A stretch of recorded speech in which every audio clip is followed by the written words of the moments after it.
there was 4 guys total, 3 Caucasian guys, 1 African-American guy, and 5 or 10 minutes after the prayer vigil, I was kind of camped out across the street looking, because I care about my city, and I was watching what was going on just in general, just to suck it all in.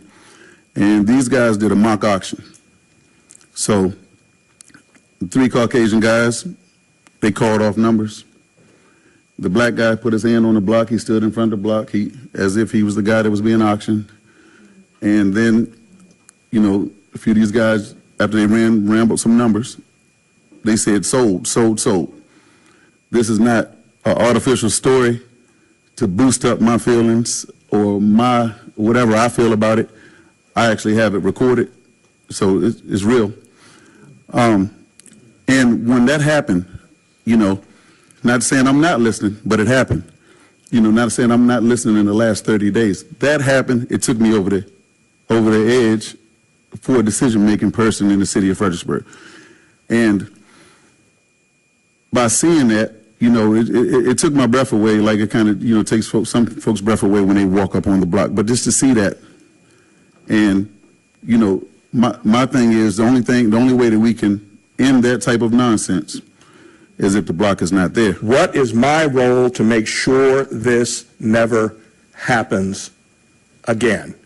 What is my role to move my community, my state, my country towards the goal that we all hope to achieve? We cannot forget our history.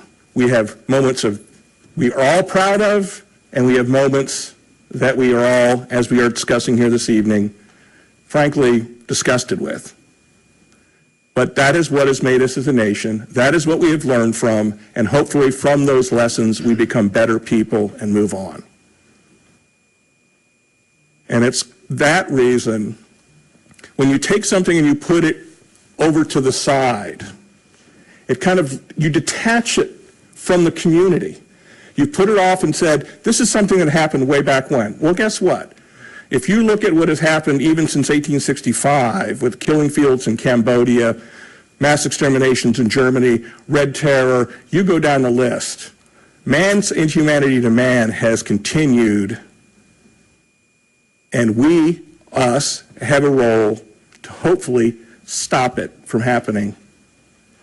And more importantly for us, and we have some people in this room I have the greatest respect for, because you've lived through a time in our history where, as Councilman Fry noted, no vote, no voice, and you were the ones that sat and fought that battle and got us to where we are today, and we owe you great thanks for that. So thank you very much for that. But I think we would all agree that to keep this motion going, because you all have done your job, you have done great things. It's time, as in all cases, that we've got to pass the torch to the next generation. And they need to understand what you lived through, what your grandparents lived through, and what you did to move the ball forward to get us closer to that ideal.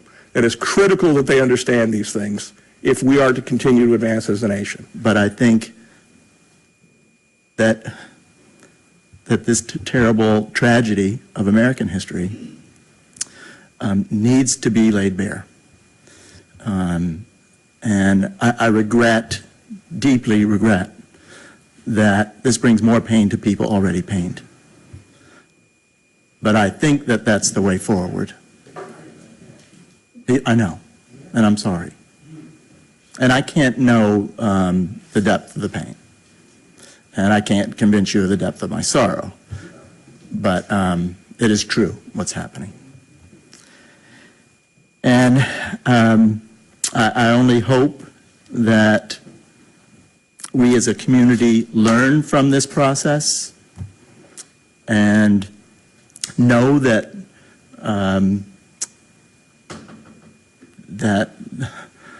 this painful legacy continues in our midst, and that we are more careful in the way we work to improve our society. I can think of nothing that speaks more profoundly of the evil of slavery than an auction site. To stand there where someone stood with the price on his or her head, with no choice over his or her future, and quite possibly separated from his or her family, is so moving and so horrible. We can't understand each other without knowing what we've been through, without facing the truth, and in this case, without facing our really horrible truth of the history of slavery. But that block reminds us that slavery was a terrible system, and without that understanding, it's too easy to romanticize slavery and romanticize the history that so many of our African American brothers and sisters have experienced and have known in their own families.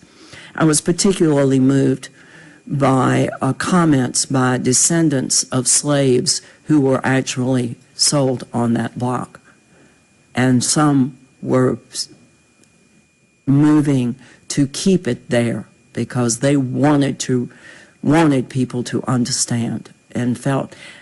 So we have, I think, a challenge here to make it appropriate. I am going to support leaving it in place, but we are challenged to make sure that it's presented appropriately and in a way that offers a prayer for the souls of those who were sold, that offers a prayer for reconciliation and healing in our nation, that offers a prayer for understanding. And very definitely, I think the motion implies, and the actual option implies, that we need to have community input and serious consideration given to, if it remains, how it remains, and how the story is told, and how the respect is shown, as well as facing the horrible truth of the evil of slavery and the evil of treating a human being like property. Vice Mayor Withers has called for the question. Please cast your votes. I'm lost, so we're going back to this motion. We're voting on the substitute motion. Mm-hmm. Oh, I'm looking at that. Motion passes 6-1, 5 voting against. Madam Mayor, I'd like to make an explicit motion to direct the city manager to form a working group so that as we move forward, he can include those members of the community, actually the community at large, to have a say in the process as we move forward. Second. All right, thank you. Please cast your votes. Motion passes 6-1, 5 voting against.